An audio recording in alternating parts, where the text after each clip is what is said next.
Welcome back to the I Don't Want a Divorce podcast. Today's topic, and this is the first of 3 podcasts on this topic, is Get Your Kids Ready to Leave, Part 1. If you have children that are minors, part of the process is getting your kids ready to leave if you're going to leave your abuser. Very important.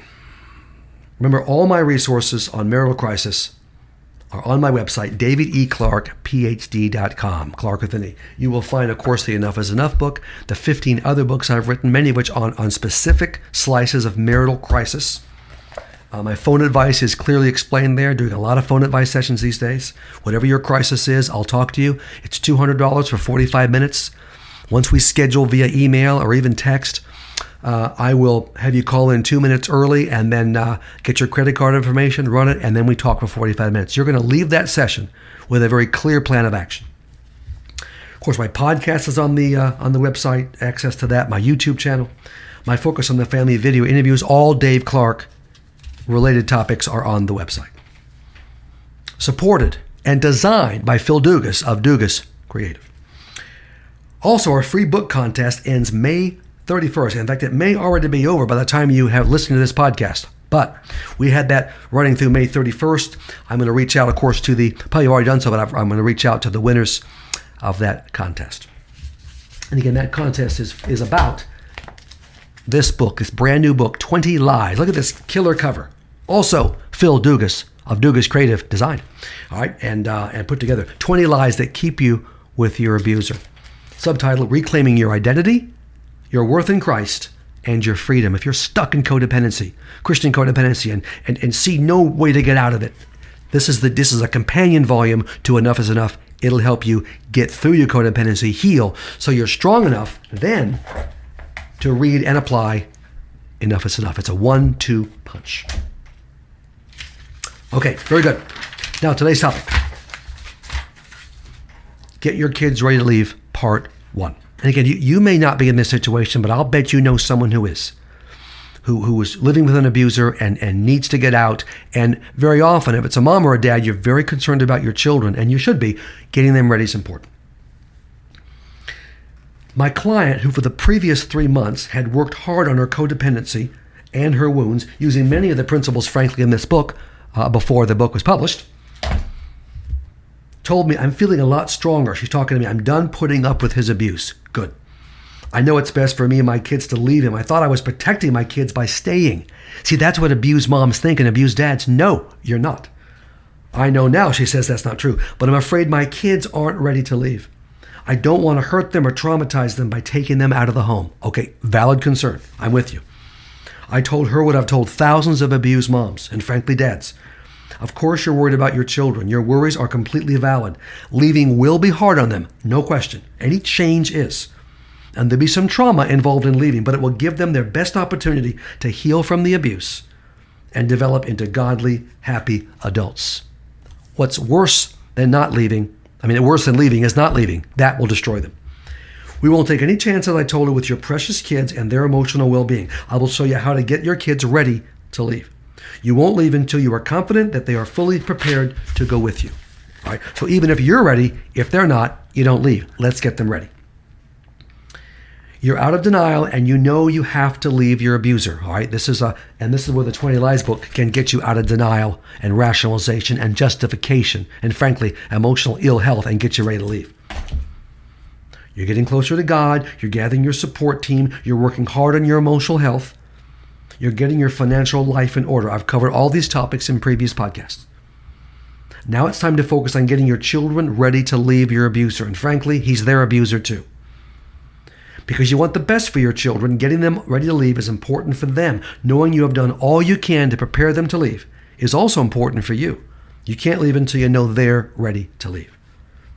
Now, the key here, one of the keys is gaining your children's respect. The bad news here is the longer you stay with an abuser, you lose. Of course, you don't have his respect, never did. You lose your children's respect. We have to get your children's respect back. You have allowed for years your abuser to blatantly disrespect you.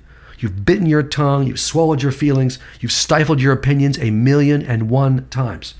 The abuse and your non-reactions have occurred many times in front of your kids. Because of your children's ringside seat to your passive acceptance of his abuse, they have no respect for you. Because your kids don't respect you, they won't listen to you. They won't trust you to keep them safe. They will side with the abuser. They won't want to leave with you. Now, that's the last thing you want. You can't afford any longer for your kids to see you as the weaker or even guilty spouse. Your abuser is making it clear everything's your fault, day in and day out. You have to fight that because it's not true. And your kids will end up believing it if you don't fight it in front of them. If your kids see you treated like a doormat, they will treat you like a doormat too. Human nature. Your children will ignore everything you express. Your feelings, your opinions, your teachings, and biblical truths won't count. In the awful mixed up world created by abuse in your marriage, your kids will respect the abuser. That's kind of counterintuitive, but that's exactly what happens. He is the one speaking with authority, even though he's dead wrong. You are the one who appears guilty because you will not stand up to him. They will listen to what he has to say. They might be scared of him, but they'll listen to him. They'll believe his lies about you, about him, and about everything else. So before you leave, you must have your children's respect. You build respect in 3 ways. Let me cover these briefly. Of course, there's much more you'll find in the book. Enough is enough. Let's cover this. Number 1, you speak up in one-way statements in front of your children. Every time, and I'm telling you, every time your abuser mistreats you in front of the children, immediately make a short and clear statement to him, naming the mistreatment for what it is and how you feel about it. These are one-way statements. You verbalize them with no expectation of or desire for a response from a user. You're just laying it out there. And it's not about him. It's about the kids. You're not making these statements again to gain his respect. You're never going to get that. You are making these statements to gain your children's respect and to let them hear the truth about what just happened. Here's some examples. That comment, this is you to the abuser. That comment was mean and hurtful. I'm angry that you just criticized my weight. Lay it out there, move on. What you just said is not true. It's rude and disrespectful of you to dismiss my opinion like you just did. That behavior is selfish and hurtful. See, boom, one statement, one sentence, done. You don't say these things in a nasty way. A firm way, yes, not nasty. That's important because you don't want to act like him. He's the nasty one. The children have to see a difference. Be firm, be honest. Of course, he's not going to like it when you make these statements. Oh, not at all. He'll say something mean and sarcastic after your one-way statement. He'll lash back at you. When he does, either ignore him or say, what I said still stands. You do not retract it. Don't dialogue with him about your comment. That's why he wants to drag you into some rant. No, you just move on. These brief statements of truth show your children that what he's saying and doing is wrong and sinful. What I'm telling you is if you don't point out what he's done is wrong, your kids won't realize it's wrong. Plus, your statements will begin to generate respect from your children. Now, when the abuser mistreats the kids in front of your presence, quickly step in to protect them. This will limit the damage and show them that you have their back when their dad is mean. Again, make brief one-way statements to your abuser in front of the kids when he mistreats them. For example, you would say, you were way too mean to Johnny just then. Don't take your anger out on Susie. You overreacted. Steve didn't rob a bank, he just didn't take the trash out. Now your abuser will lash out at you. Again, you either ignore him or say, I stand by what I just said. The second thing is you have to debrief with your kids. After an abusive event, whether your spouse has abused you or one of your kids, in addition to dealing with it in front of the abuser and the kids, talk to your children in private about what happened. Later in private, talk to them. Explain to each child how dad's behavior was wrong and hurtful. You don't label him as a narcissist. All right, you simply talk about his behavior. Be careful not to degrade him or speak in a deliberately unkind manner. Just tell the truth. Here's what dad did. Here's what dad said. That's wrong. That's hurtful. That's sinful. And teach each child the proper and biblical way to treat a person.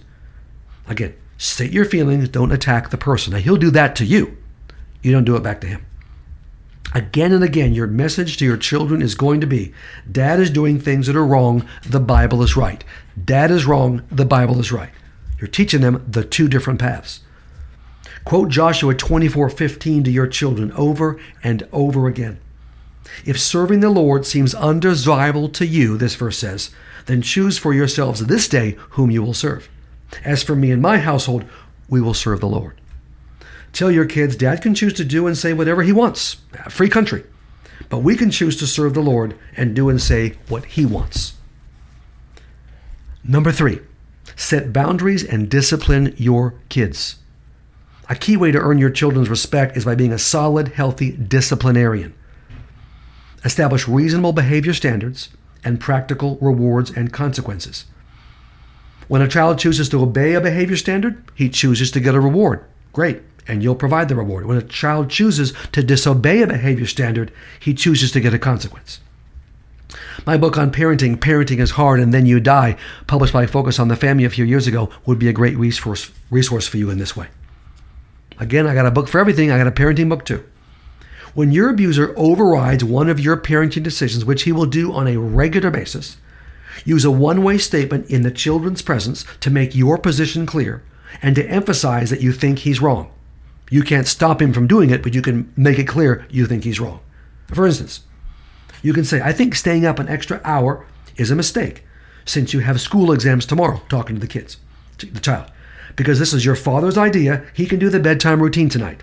Good night, and then you leave. He can handle the kids from that point on. Later in private, tell the kids in more detail why you believe dad made the wrong decision. You're going to be tired. You're not going to have the energy. You're taking tests. You've got school. That wasn't a good idea, was it? When your abuser is not around, discipline the children the way you believe is right.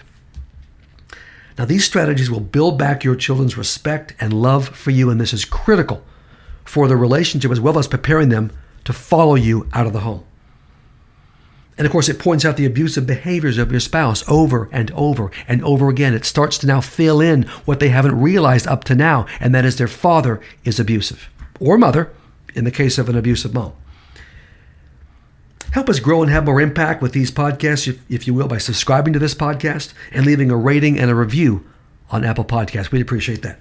You can join the team. Next week, part 2 of getting your kids ready to leave.